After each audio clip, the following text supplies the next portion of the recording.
அனைவருக்கும் வணக்கம். நான் விஜயா மனோகரன். இன்றைக்கி நாம் பார்க்க போகிறது பருப்பு கார தோசை.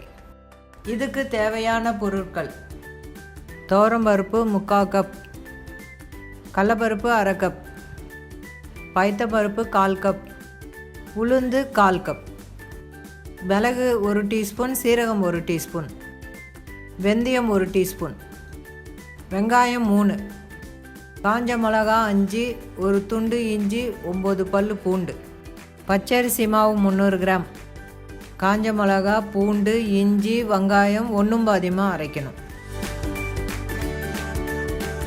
இப்போது இதை அரைச்சாச்சு.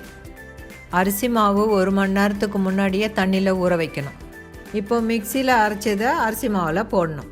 எல்லா பருப்பு வகைகள் கூட வெந்தயம், மிளகு, சீரகம் 2 மணி நேரம் ஊற வைக்கணும். இப்போ இது மிக்சியில் போட்டு ஒன்றும் பாதியமாக அரைக்கணும்.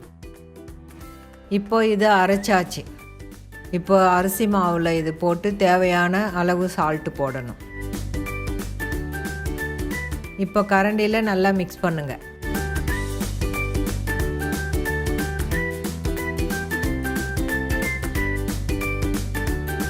திக்காக இருந்ததுன்னா தேவையான அளவு தண்ணி விட்டு மிக்ஸ் பண்ணணும்.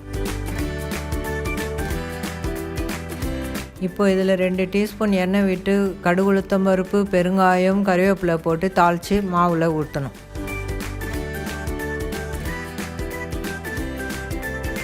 இப்போ நல்லா மாவு மிக்ஸ் பண்ணிவிட்டு தோசை ஊற்றணும்.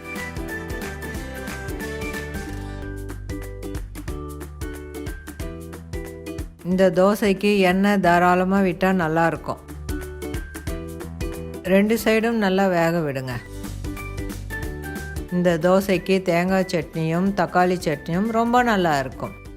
இப்போ தோசை ரெடி ஆயிடுச்சு. நல்லா வந்திருக்கு. வீட்டில் ட்ரை பண்ணி பாருங்கள். நன்றி, வணக்கம்.